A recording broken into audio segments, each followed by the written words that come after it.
الحمد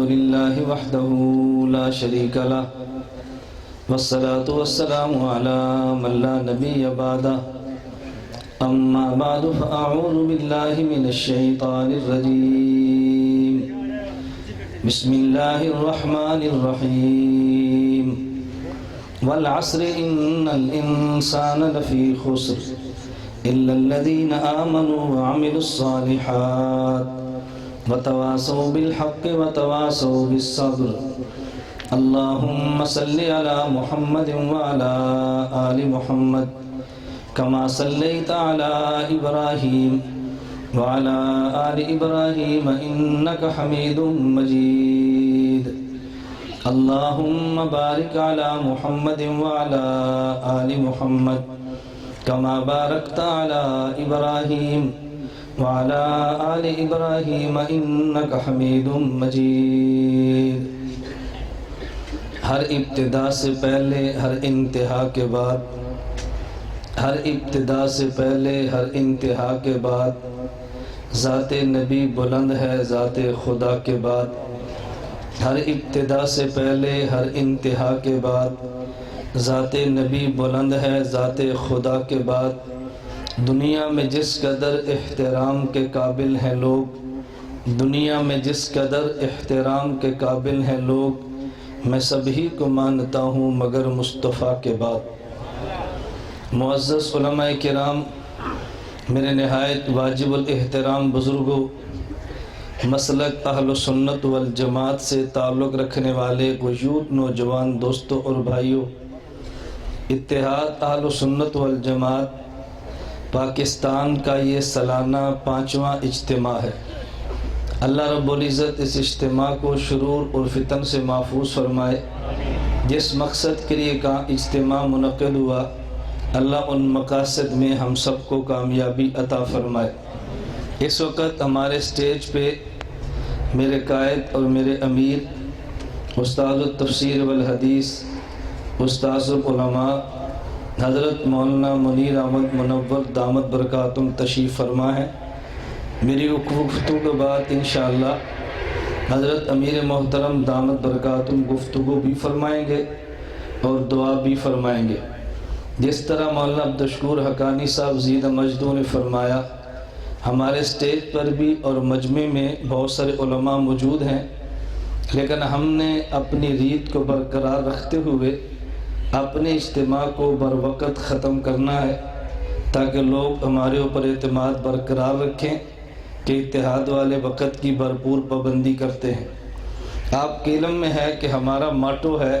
نو لیٹ نو ویٹ نہ ہم تاخیر سے شروع کرتے ہیں نہ ہم تاخیر پر ختم کرتے ہیں وقت پہ اجتماع شروع کرتے ہیں وقت پہ اجتماع ختم کرتے ہیں اجتماع کا مقصد بہت سارے بیانات سنانا نہیں ہے اجتماع کا مقصد اپنے کارکنوں میں اجتماعیت کو پیدا کرنا ہے اجتماع کا مقصد اپنے کارکنوں کو اپنا مرکز دکھانا ہے اجتماع کا مقصد اپنے ورکروں کو ایک جگہ جمع کر کے اپنے کام سے متعارف کرانا ہے اجتماع کا مقصد اپنے کارکنان کے سامنے جماعتی پالیسی کو واضح کرنا ہے اجتماع کا مقصد اپنے ورکروں کو جمع کر کے ایک دوسرے سے متعارف ہونے کا موقع پیدا کرنا ہے میں بہت سارے سوالات کے جوابات دے رہا ہوں کہ آپ حضرات کے ذہن میں آئے گا اگر اتنے بیانات کرنے نہیں اتنی دور سے بلایا کیوں ہے تاکہ ان سوالات کا جواب آپ کو ملے کہ ہم نے آپ کو بلایا کیوں ہے اخراجات آپ نے برداشت کیے کیوں ہیں آپ نے لمبا سفر کیا کیوں ہے ہمارا یہ 5واں اجتماع 3 سال بعد آنے والے اجتماع کی انشاءاللہ یہ یوں سمجھیں کہ ریہرسل ہو رہی ہے ہماری خواہش اور ارادہ ہے اللہ نے توفیق عطا فرمائی تو ہمارا اجتماع 1 دن کا نہیں 3 دن کا ہوا کرے گا انشاءاللہ اور وہ اجتماع دنیا بھر کے اجتماعات سے منفرد ہوگا نشستوں کا تعین ہوگا مضامین کا پہلے سے اعلان ہوگا سوالات جمع ہوں گے ان سوالات کے جوابات ہوں گے اور 3 دن کا وہ نظریاتی اجتماع بھی ہوگا اصلاحی اور روحانی تربیتی اجتماع بھی ہوگا انشاءاللہ بس ہم تدریجاً اپنے کام کو آگے لے کر چلتے ہیں۔ جس طرح اسلام آباد میں 12 مئی کو ہمارا چوتھا سالانہ امام اعظم ابو حنیفہ نعمان بن ثابت سیمینار ہے جو ہالیڈے ان اسلام آباد میں منعقد ہوگا، اور یہ اگلے سال 5واں اجتماع انشاءاللہ کنونشن سینٹر میں ہوگا۔ تو ہم نے 4 اجتماع اس 5ویں کی تیاری پر لگائے ہیں۔ تو ہمارا اجتماع جو 3 سال بعد یا 4 سال بعد ہوگا، یہ اجتماع اس اجتماع کی تیاری کے لیے ہیں۔ ہم نئے لوگ ہیں، ہمارا تجربہ زیادہ نہیں ہے، ہم دیہاتی ہیں، شہری نہیں ہیں، ہمارے پاس جدید علوم نہیں ہے، قدیم لوگ ہیں، ہم جدت پسند اور ہم جدت پرست نہیں ہیں، قدامت کے ساتھ محبت کرتے ہیں، اس لیے اپنے کام کو آہستہ آہستہ لے کر چلتے ہیں۔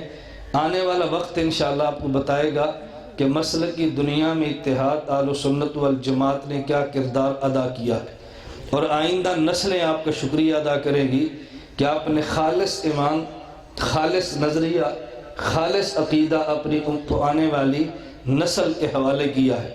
ایک تو میں نے بتایا کہ ہم نے اجتماع کیوں منعقد کیا ہے، زیادہ بیانات نہیں تو پھر اجتماع کا مقصد کیا ہے۔ دوسری بات آپ ذہن نشین فرمائیں، میرے ذمے جو عنوان ہے میں اس کا خلاصہ پیش کرتا ہوں۔ میرے ذمے مشاورت کے ساتھ عنوان طے کیا گیا، فتنوں کا تعاقب، نمبر 2 ہمارے اکابر کا طرز عمل۔ فتنوں کا تعاقب ضروری کتنا ہے، اور فتنوں کے تعاقب میں ہمارے اکابر کا طرز عمل کیا ہے۔ اپنے اکابر کا طرز عمل بتلانا اس لیے ضروری ہے کہ ہمارے وہ احباب جو فتنوں کا تعاقب کرتے ہیں، اگر وہ نرم ہوں تو غیروں کے لیے بھی ہوتے ہیں، اگر وہ گرم ہوں تو اپنوں کے لیے بھی ہوتے ہیں۔ ہمارے اکابر کا طرز یہ نہیں تھا، نرم اپنوں کے لیے اور گرم غیروں کے لیے، یہ طرز بتانا ضروری ہے۔ بعض حضرات عالمی حالات کو دیکھتے ہیں تو اپنے عالمی حالات کو دیکھیں گے تو مقامی ماحول کو نظر انداز کریں گے، بعض مقامی ماحول کو دیکھتے ہیں، عالمی حالات کو نظر انداز کرتے ہیں۔ ہمارے ورکر دیہاتوں میں رہ کر عالمی سوچ رکھتے ہیں، ہم عالمی حالات کا خیال کرتے ہوئے اپنے اکابر کے مزاج کو بھی سمجھتے ہیں، اور مقامی حالات کا خیال کرتے ہوئے باطل کی دلائل کے ساتھ سرکوبی بھی کرتے ہیں۔ بہت سارے حضرات ان بات کو سمجھیں گے نہیں، میں دوسری گفتگو میں اس بات کا ذکر کروں گا۔ پہلے فتنوں کا تعاقب سمجھے کہ کیوں ضروری ہے۔ میں بڑے اختصار سے بات کرنے لگا ہوں۔ اللہ رب العزت نے انسان کو 2 چیزوں سے پیدا فرمایا، نمبر 1 زمین کی مٹی، نمبر 2 آسمانی روح۔ وَلَقَدْ خَلَقْنَا الْإِنسَانَ مِنْ صَلْصَالٍ مِنْ حَمَإٍ مَسْنُونٍ۔ اللہ فرماتے انسان کو ہم نے مٹی سے بنایا۔ وَإِذَا سَوَّيْتُهُ وَنَفَخْتُ فِيهِ مِنْ رُوحِي فَقَعُوا لَهُ سَاجِدِينَ۔ جب مٹی کا ڈھانچہ بنا ہے، اس ڈھانچے میں روح کو ڈال لیا، تو پھر ملائکہ سے کہا اس آدم کو سجدہ کرو، جس میں مٹی کا بدن بھی ہے اور جس میں آسمانی روح بھی ہے۔ انسان 2 چیزوں کا نام ہے، نمبر 1 مٹی کا بدن، نمبر 2 آسمانی روح۔ مٹی کے بدن کو بھوک لگے، اسے خوراک چاہیے، مٹی کے بدن کو بیماری لگے، اسے دوا چاہیے، بالکل اسی طرح روح کو اگر بھوک لگے اسے غذا چاہیے، اگر بیماری لگے دوا چاہیے۔ بدن چونکہ مٹی سے بنا ہے، اس کی غذا بھی مٹی سے بنی ہے۔ بدن چونکہ مٹی سے بنا ہے، بیماری ہو دوا مٹی سے بنی ہے۔ روح چونکہ آسمان سے آئی ہے، اگر بھوک لگے تو غذا مٹی سے، اس کی غذا آسمان سے ہے، اور اگر یہ روح بیمار ہو اس کی دوا بھی آسمان سے ہے، اور آسمانی دوا و غذا کا نام پیغمبر پہ آنے والی وحی ہے۔ اور اگر بدن بیمار ہو جائے اسے طبیب چاہیے، اگر روح بیمار ہو جائے اسے طبیب چاہیے، اور بدن کے طبیب کو ڈاکٹر اور حکیم کہتے ہیں، اور روح کے طبیب کو نبی اور رسول کہتے ہیں۔ یہ دنیا میں طبیب 2 قسم کے ہیں، ایک طبیب بدن ہے، ایک طبیب روح ہے۔ طبیب بدن کا نام ڈاکٹر ہے، طبیب روح کا نام نبی اور رسول ہے۔ طبیب بدن کے ذمہ 2 کام ہے، نمبر 1 یہ بدن کو غذا دیتا ہے، نمبر 2 بچنے کے لیے پرہیز دیتا ہے۔ نبی اور رسول کے ذمہ بھی 2 کام ہیں، روح کے فوائد کے لیے غذا دیتا ہے، اور روح کو بیماریوں سے بچنے کے لیے پرہیز دیتا ہے۔ ان دونوں باتوں کا تذکرہ قرآن میں خدا نے یوں فرمایا، ما آتاکم الرسول فخذوا وما نہاکم عنہ فانتہوا، جو میرا پیغمبر دے دے اسے لے لینا، جس سے پیغمبر روک دے اس سے رک جانا۔ نبی کے ذمہ دو کام ہے، کچھ کام بتائے تم نے کرنے ہیں، کچھ کام بتائے تم نے بچنا ہے۔ ایک بندہ کرنے والی بات تو لیتا ہے لیکن بچتا نہیں ہے، اس کا بدن تباہ ہوگا۔ بالکل اسی طرح اگر بندہ پیغمبر کی بات عادی مانے، نماز تو پڑھ لے لیکن نماز بچانے کے اسباب اختیار نہ کرے، نماز باقی رہتی نہیں ہے۔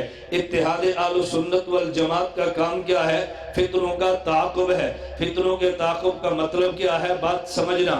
ایک کام کرنے کا ہے، اس کا نام فتنہ نہیں ہے، ایک کام بچنے کا ہے۔ جو آدمی کو کہنا کہ فلاں سے بچو، کیا مطلب؟ جس سے نہیں بچنا چاہیے، جس سے بچنا چاہیے اگر بندہ نہ بچے، اس کا نام فتنہ ہے۔ اور امت کو بتانا ضروری ہے کہ دیکھو تم اس سے بچو، اور بچنا ضروری ہے۔ اگر نہیں بچو گے ایمان تباہ ہوگا۔ ڈاکٹر کا پرہیز نہیں مانو، تباہ بدن ہوگا۔ نبی کا پرہیز نہ مانو، تبھی تباہ روح ہوگی۔ اگر بدن تباہ ہو تو دنیا خراب ہوتی ہے، اگر روح تباہ ہو آخرت برباد ہوتی ہے۔ طبیب بدن کو مانو تو دنیا آباد ہوتی ہے، طبیب روح کو مانو آخرت آباد ہوتی ہے۔ ہمیں قرآن دعا دیتا ہے، ربنا آتنا فی الدنیا حسنہ وفی الآخرۃ حسنہ۔ اللہ دنیا بھی بہتر بنا دے، اللہ آخرت بھی بہتر بنا دے۔ طبیب بدن کی مانے گا تو دنیا بجا بنے گی، طبیب روح کی مانے گا آخرت بجا بنے گی۔ تو ڈاکٹر وہ نہیں ہے جو کہے فلاں چیز کھانی چاہیے، ڈاکٹر وہ جو یہ بھی بتائے اس سے بچنا چاہیے۔ تو نبی تو وہ ہے جو بتائے تمہیں یہ کرنا چاہیے، نبی وہ ہے جو بتائے تمہیں یہ نہیں کرنا چاہیے۔ اتحاد کا کام فتنوں کا تعاقب ہے۔ جن کاموں سے پیغمبر نے منع کیا، جن کاموں سے پیغمبر نے روکا ہے، جن عقائد سے امت کو دور رکھا ہے، جب امت ان عقائد کو لیتی ہے ہم کہتے ہیں یہ فتنہ ہے، اس سے تمہیں بچنا چاہیے۔ میرے پیغمبر نے عورت کو فتنہ کہا، لیکن فتنہ وہ نہیں جو نکاح میں ہے، فتنہ وہ جو نکاح میں نہیں ہے، تیرے ایمان کو برباد کرتی ہے۔ کہ یہ فتنہ اس سے بچ جانا، اس کا مطلب یہ ہے نکاح میں آ گئی تو پھر الگ معاملہ ہے، نکاح میں نہیں تو الگ معاملہ ہے۔ مال حلال اور حرام بھی ہے، اگر مال حلال تو تیرے لیے، مال حرام تو فتنہ ہے۔ حلال کو لے لینا، حرام کو چھوڑ دینا، نکاح کو لے لینا، زنا کو چھوڑ دینا، بالکل اسی طرح یہ عقیدہ لے لینا اور یہ چھوڑ دینا۔ میں مثال دینے لگا ہوں، توحید کو لے لینا، شرک کو چھوڑ دینا، سنت کو لے لینا، بدعت کو چھوڑ دینا۔ میں بات سمجھا رہا تھا کہ یہ عقیدہ لے لینا اور یہ عقیدہ چھوڑ دینا، جس کو چھوڑ دینا چاہیے امت لے تو فتنہ ہے۔ ہم اس فتنوں کا تعاقب کرتے ہیں تاکہ امت کا ایمان بنے اور امت کی دنیا بھی ٹھیک ہو، امت کی قبر بھی ٹھیک ہو، آخرت بھی ٹھیک ہو۔ ما آتاکم الرسول فخذوا، اس پہ بھی عمل کرنا ہے، وما نہاکم عنہ فانتہوا، اس سے بچنا بھی ہے۔ اگر آدمی عمل کرے اور نہ بچے ایمان برباد ہوگا۔ تو جو پیغمبر نے حکم دیا اس پہ عمل کر لے، جس سے روکا ہے اس سے باز آ جا۔ یہ دونوں کام کرنے اور سمجھانے کے ہیں۔ ابھی مولانا شفیق الرحمان دامت برکاتہم مثال کے ساتھ بات سمجھا رہے تھے۔ میں ایک چھوٹی سی مثال دے کر اس بات کو ختم کرتا ہوں۔ بس اوقات ہمیں لوگ کہتے ہیں بھئی آپ نے مسئلہ حیات النبی بیان کیا ہے، ہمارے ضلع میں یہ فتنہ تھا نہیں ممات والا، آپ نے حیات والا کیوں بیان کیا ہے؟ بھئی آپ نے مدح صحابہ کی ہے، ہمارے گاؤں میں شیعت تھی نہیں، آپ نے چھیڑا کیوں ہے؟ آپ نے بات سنت کی ہے، ادھر آل بدعت نہیں تھے، آپ نے بات شروع کیوں کی ہے؟ ہم سرگودا میں بیٹھے ہیں تو میں مثال دے کر کہتا ہوں بھئی ڈینگی مچھر لاہور میں آیا لیکن سرگودا میں سپرے کیا گیا۔ کبھی آپ نے وزیر اعلیٰ سے پوچھا ہے کہ جب یہاں پر سرگودا میں ڈینگی مچھر آیا ہی نہیں ہے تو سپرے کیوں کیا ہے؟ وزیر اعلیٰ سے پوچھنے کی ضرورت نہیں ہے، ہر بندہ سمجھتا ہے ہم نے سپرے اس لیے کیا جو لاہور آیا ہے وہ یہاں نہ آئے۔ ہم نے کہا پھر ہم اسی طرح عقیدہ حیات بیان کرتے ہیں، جو فتنہ گجرات و پنجبیر میں پہنچا ہے یہ تیرے شہر میں نہ پہنچے، یہ جو مرزائیت کے فتنہ قادیان میں ہے یہ تیرے شہر میں نہ پہنچے، یہ جو فتنہ پیغمبر کے صحابہ کے گستاخی کا دوسرے ملک ملک میں تھا تو تیرے ملک میں نہ پہنچے۔ تو جس طرح ڈینگی سے بچنے کے لیے حفاظتی تدبیریں بھی ہوتی ہیں تو فتنوں سے بچنے کے لیے حفاظتی بیانات بھی ہوتے ہیں۔ اس لیے فتنوں کا تعاقب ہم نے کسی دشمن کی وجہ سے نہیں کیا۔ میری بات کال کھول کے سنو، ہمیں کبھی لوگ کہتے ہیں بھئی یہاں یہ مسئلہ بیان نہ کرنا، میں نے کہا ہم نے ذات کی بنیاد پہ شروع نہیں کیا، تبلیغی جماعت والا ہے، اگر تیرے محلے کے سارے لوگ نمازی بن جائیں تو نے گشت پھر بھی کرنا ہے، اگر ہمارے محلے کے نمازی بنے تعلیم پھر بھی ہے۔ کوئی بندہ پوچھے جب سارے نمازی ہیں گشت کیوں کیا ہے، جب سارے نمازی ہیں تعلیم کیوں کی ہے؟ آپ کہتے ہیں تعلیم پہ برقرار رکھنے کے لیے، یہی بات تو ہم کہتے ہیں اگر سارے صحیح العقیدہ ہے عقیدہ تب بھی بیان کر تاکہ عقیدے پہ برقرار رکھا جائے۔ کوئی بندہ کہتے ہیں قرآن میں دلیل کیا ہے، میں کہتا ہوں قرآن میں ہے یا ایھا الذین آمنوا آمنوا، ایمان والو ایمان پہ برقرار بھی رہو۔ بات تو سمجھا جو نہیں ہے۔ کبھی تبلیغی جماعت والا تجھے دعوت دیتا ہے، ایک بندہ کہتا ہے ہمیں دعوت کیوں دی ہے، ہم تو مسلمان ہیں، جو ہندو کو جا کے ہندوستان میں دعوت دو۔ میں نے کہا دعوت اسے بھی دیں گے، دعوت تجھے بھی دیں گے، اسے دعوت اور ہے تجھے دعوت اور ہے۔ وہ مصطفیٰ کو نہیں مانتا تو مصطفیٰ کی نہیں مانتا، اسے کلمہ پڑھیں گے مصطفیٰ کو مان لے، اور تجھے کہیں گے کہ مصطفیٰ کی مان لے۔ جو مصطفیٰ کو نہ مانے اسے دعوت اور دیں گے، مصطفیٰ کی نہ مانے اسے دعوت اور دیں گے۔ یہی وجہ تبلیغی جماعت والا اسے کہتا ہے تم کلمہ پڑھو، اور مجھے اور تجھے یہ نہیں کہتا کلمہ پڑھو، کہتے جو کلمہ پڑھا ہے اس پہ عمل بھی کرو، اس کو دعوت اور ہے، مجھے اور تجھے دعوت اور ہے۔ جو تبلیغی جماعت کی دعوت کو نہیں سمجھا اعتراض اس پہ کرتا ہے، اتحاد اہل سنت کے مشن کو نہیں سمجھا اعتراض میری جماعت پہ کرتا ہے۔ ہم نے کہا نانا ہم نے کسی کی عداوت میں عقیدے کو بیان نہیں کیا، پوری دنیا پیغمبر کی حیات کی قائل ہو جائے ہم عقیدہ حیات تب بھی بیان کریں گے، پوری دنیا صحابہ کی قائل ہو ہم مدح صحابہ تب بھی بیان کریں گے، پوری دنیا حضور کو آخری نبی مانے ہم تب بھی ختم نبوت بیان کریں گے، پوری دنیا ائمہ اربعہ کو مانے ہم تب بھی فقہ کو بیان کریں گے۔ یہ نہیں کہ لوگ مان لیں ہم بیان کرنا چھوڑ دیں، لوگ نہ مانے تب بھی بیان کریں گے، لوگ مانے تب بھی بیان کریں گے۔ چھوڑ دینا چاہیے، وہ جی وہ نہیں کرتے تم کیوں کرتے ہو؟ میں نے کہا وہ کر لیں، کس نے منع کیا؟ ان کو شوق پورا کرنے دو۔ اب موضوع بدل گیا ہے، وہ جی امریکہ کو دیکھو۔ میں نے کہا کل امریکہ نہیں تھا جب تم نے عقیدہ بیان کیا، امریکہ نہیں تھا، ہم نے عقیدہ بیان کیا، امریکہ کو دیکھو، ملکی حالات دیکھو۔ یہ مسئلہ قبر میں پوچھا جائے گا، یہ مسئلہ کوئی علمی ہے، عوام والا تھوڑے ہی ہے۔ میں نے کہا جب تو نے بیان کیا عوام والا تھا، ہم نے جواب دیا تو عوام والا نہیں ہے۔ جب تو نے بیان کیا تو قبر میں سوال تھا، جب ہم نے بیان کیا تو قبر میں سوال نہیں ہے۔ جب تو نے بیان کیا امریکہ نظر نہیں آیا، جب ہم نے بیان کیا تجھے نظر آیا ہے۔ ہم نے کہا تیری وجہ سے نہیں، عقیدہ سمجھ کے بیان کیا، تم چھوڑ دو ہم تب بھی بیان کریں گے۔ بیان کرنا چاہیے کہ نہیں؟ ہماری پالیسی بڑی کھلے ہے۔ میں بتاتا ہوں کہ فتنوں کا تعاقب، ہمارا توجہ اور ہمارے کابر کا مزاج نہ بھی نعرہ نہیں، بات سمجھو ہمارے کابر کا مزاج کیا ہے۔ میں اس پہ بات کرنے لگا تھا، حضرت شیخ الہند کی میں ایک مثال دیتا ہوں۔ شیخ الہند وہ شخص ہے، جب کہا جائے مولانا دیوبندی مراد شیخ الہند ہے۔ میں مولویت کی زبان میں کہتا ہوں الفرد المطلق کسے کہتے ہیں کہ جب آدمی مطلق کوئی بات کی جائے اس کا فرد کامل مراد ہوتا ہے۔ المطلق اذا یطلق یراد به الفرد الکامل۔ یہ میں مولویت کی لیے بات کہہ رہا تھا۔ جب ہم نے کہا مولانا دیوبندی اس سے مراد شیخ الہند کی ذات ہے، پتہ یہ چلا کہ مولانا محمود الحسن دیوبندی یہ دیوبندیت کے فرد کامل کا نام ہے۔ کسی نے پوچھا ہے مولانا محمود الحسن دیوبندی سے تم نے کتابیں کم لکھی ہے؟ کہا میں نے لکھی تمہیں نظر نہیں آئی ہے۔ کہا جی تمہاری کتابیں کون سی ہے؟ کہا فتوے کو دیکھنا ہو مفتی کفایت اللہ دہلوی یہ میرا فتاوہ ہے، اگر دعوت کو دیکھنا ہو مولانا الیاس دہلوی یہ میری تبلیغ کے نام پہ کتاب ہے، اگر خانقاہ کو دیکھنا ہو حکیم الامت مولوی اشرف علی تھانوی میری تصوف پہ کتاب ہے، اگر جہاد کو دیکھنا ہو حسین احمد مدنی یہ میری کتاب الجہاد ہے، اگر تو نے میری سیاست کو دیکھنا ہو حضرت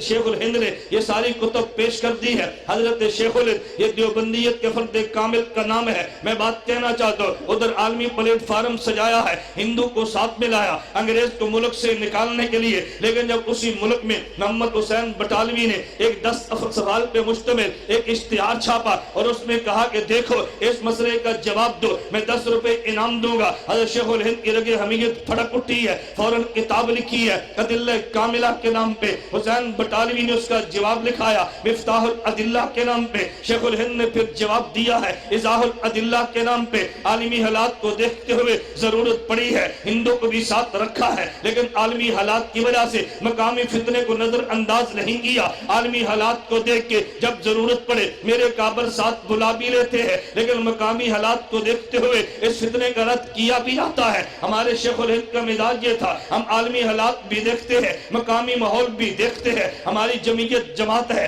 اگر عالمی حالات کے پیش نظر غیر مقلد کو بلا بھی لے ہمیں اعتراض نہیں ہے، لیکن اس کا معنی یہ بھی نہیں ہے ہم ان کو اپنا امام مان لے، ہم ان کے پیچھے نمازیں شروع کر دے۔ مجھے ایک بندہ کہنے لگا ہم بھئی تمہاری بات سمجھتے نہیں ہے، میں نے کہا سمجھ تجھے کیوں نہیں آتی؟ میں موٹی سی مثال دیتا ہوں، میرے پیغمبر فاتح بن کے مکہ مکرمہ میں گئے ہیں، رسول اللہ نے 13 کا اعلان کیا یہ جہاں بھی ملے قتل کر دیے جائے۔ صحابہ نے آ کے عرض کیا عبداللہ بن خطل کو آپ نے فرمایا یہ واجب القتل ہے، جہاں ملے مار دیا جائے، وہ تو غلاف کعبہ کو پکڑ کے رو رہا ہے، فرمایا وہیں اس کو قتل کر دیا جائے۔ میرے پیغمبر نے غلاف کعبہ کا احترام تو کیا ہے، لیکن انہوں نے عبداللہ بن خطل کو معاف نہیں کیا۔ میں بھی یہ بات کہنا چاہتا ہوں عبداللہ بن خطل نے اگر غلاف کعبہ کا آڑ لی ہے، غلاف کعبہ کا احترام ہے، لیکن دشمن کو اندر سے نکال دیا ہے، میں یہ بات کہنا چاہتا ہوں اگر کوئی باطل ہماری جمعیت کے قیادت کے پردے میں آگے خود کو بچانا چاہے گا، ہم جمعیت کی قیادت کے ہم احترام بھی کریں گے، ہم دستار کے احترام بھی کریں گے، لیکن اندر سے دشمن کو بھی نکال لیں گے، ان کا احترام بھی بجا ہے، ہمیں یہ بھی منظور نہیں۔ یہ میرے اکابر کی پالیسی ہے، یہ ہمارے اکابر کی پالیسی ہے، ہم اکابر کو کچھ نہیں کہتے لیکن اپنے دشمن کو اندر سے نکال کے صفوں سے الگ بھی کرتے ہیں۔ ہماری عداوت ان سے ہے، ان سے نہیں ہے۔ میں بتا صرف یہ رہا تھا ہم نے فتنوں کا تعاقب بھی کرنا ہے اور اپنے اکابر کے طرز عمل پہ چلنا ہے۔ ہمارے اکابر کبھی بڑی ضرورت کے بعد کسی کو ملا لے ان کے خلاف بک بک بھی نہ کرو، لیکن خود ان کی صفوں میں شامل بھی نہ کرو۔ مجھے ایک تبلیغی جماعت کا ساتھی چلے میں چل رہا تھا، مجھے کہنے لگا مولانا غیر مقلد کے پیچھے نماز، میں نے کہا نہیں ہوتی، کہتا ہے جو پڑھی ہے، میں نے کہا دوبارہ پڑھو۔ مجھے وہ کہنے لگا اگر ان کی مسجد میں ان کے پیچھے نماز نہ پڑھے ہماری بات سنیں گے نہیں، ہمارے ساتھ آئیں گے کیسے؟ میں نے کہا اس کا حل ہمارے ذمہ، اتحاد اہل سنت کے ذمہ ہے۔ کہتے ہیں کیا مطلب؟ میں نے کہا ضرورت پڑے تو چلا جا اقتداء سوری کر لے۔ کہتے اقتداء سوری کا معنی، میں نے کہا وہ امام ہے تو مقتدی نہ بن، لیکن صف میں کھڑا ہو جا، وہ نماز اپنی پڑھے تو نماز اپنی پڑھ، دعوت بھی چلے گی نماز بھی ہوگی۔ جب حل موجود نہیں ہے تو فرق ہے، جب حل موجود ہے تو کیا الجھن ہے؟ اللہ مجھے اور آپ کو بات سمجھنے کی توفیق عطا فرمائے۔ میری 5 منٹ بات لمبی ہو گئی ہے، اللہ ہمیں بات سمجھنے کی توفیق دے۔ تو آپ کو جمع کیوں کیا ہے؟ آپ کے سامنے کارگزاری بھی آئے، مرکز کا تعارف بھی آئے، اتحاد کا نظام بھی سامنے آئے، اتحاد کی پالیسیاں بھی آئیں۔ اللہ ہم سب کو بات سمجھنے کی توفیق عطا فرمائے۔ اللہ ہمیں جماعت اور مرکز کے ساتھ وابستہ رہ کر اپنے مسلک کی خدمت سر انجام دینے کی توفیق عطا فرمائے۔ وآخر دعوانا ان الحمدللہ رب العالمین۔ لا إله إلا الله لا إله إلا الله لا إله إلا الله ما لنا رب سوى لا إله إلا الله لا إله